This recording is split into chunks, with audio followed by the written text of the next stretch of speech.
Salut. Ça va Marion? Ça va et vous? Ouais, voilà, bousculé comme d'habitude le matin, mais ça va. Elle est contente d'arriver, je pense. Ah, Villette. Allez, Bon. c'est parti pour une nouvelle journée. Ouais, et moi je vais partir travailler. Je te fais un gros bisou, je pense. Allez, à ce soir. Let's go Valentine.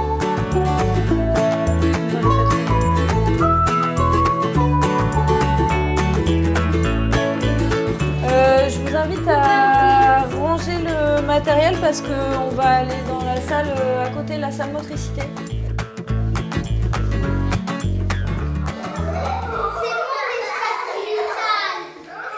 Ce que je vous propose... Oh, il y a trop de bruit là, je suis pas du tout d'accord. Vous êtes en activité avec moi. Donc on essaye d'être présent à ce qui se passe. Ok ?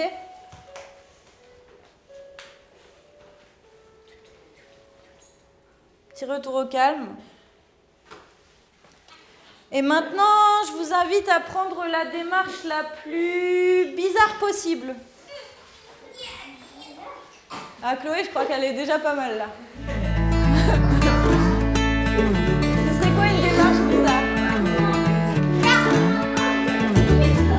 MOM Bordeaux, c'est un accueil artistique et culturel pour les enfants. On accueille les enfants le soir après l'école, les mercredis et pendant les vacances scolaires.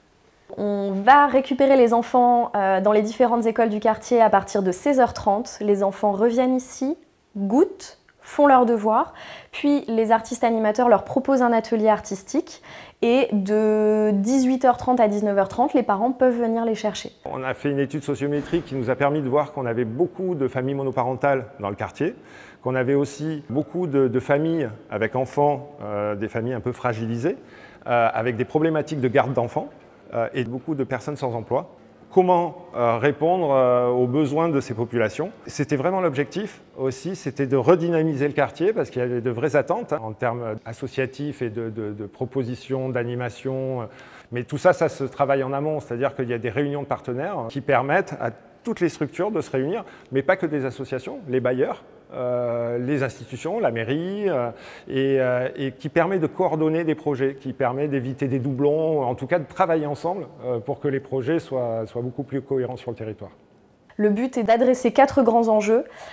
Pour les parents, la conciliation des temps vie pro, vie perso. Pour les enfants, permettre à chaque enfant, quel que soit son milieu social, d'accéder aux arts et à la culture. Pour les habitants du quartier, de créer un lieu de rencontre, un lieu de vie et de dynamiser voilà, la vie de quartier. Et enfin, de permettre aux artistes de se rapprocher de l'emploi en leur permettant d'avoir une activité, donc l'animation en lien avec leur pratique artistique. Ça me permet, quand mon fils vient dans cette association-là, de me dégager du temps pour moi ou pour mes recherches d'emploi ou démarches administratives. Donc du coup, tout le monde trouve son compte. Eux trouvent des nouveaux enfants, les enfants sont contents parce qu'ils font des super projets. Et moi, je suis détendue parce que je peux faire confiance à cette structure. C'était vraiment ce côté en fait découverte artistique, découverte de soi, parce que ça passe aussi par la découverte de soi. Et là, il touche vraiment l'art au sens large du terme. Donc aussi bien la découverte corporelle, la peinture, les ombres. Il découvre en même temps des peintres, des artistes. Ils font des sorties à côté. Ils ont des actions avec des EHPAD. Vous voyez cette relation aussi sociale pour le coup qui est hyper importante et qu'on essaye vraiment d'inculquer à Valentine aussi parce que c'est la vie en société. Oh oui, la saucisse. Oh oui, la saucisse.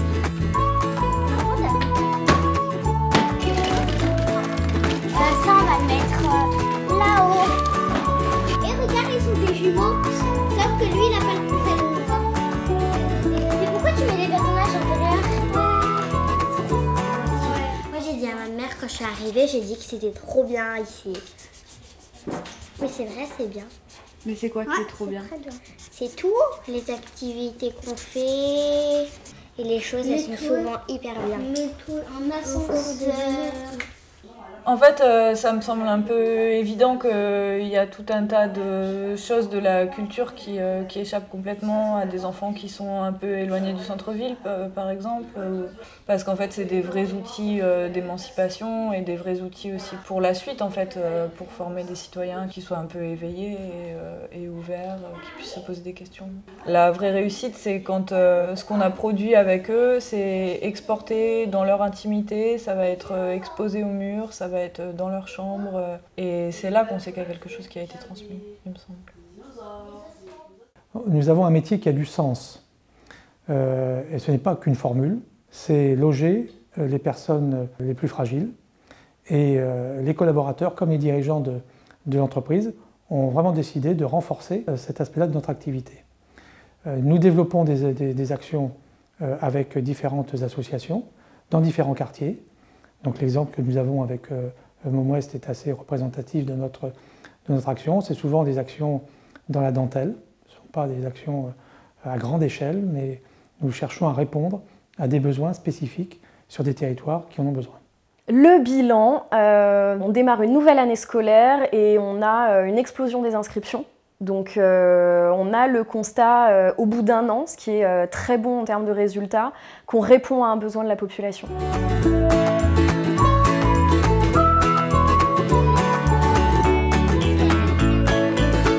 Les enfants, vous vous souvenez de la règle? Valentine, s'il te plaît, on attend que tous les copains soient servis.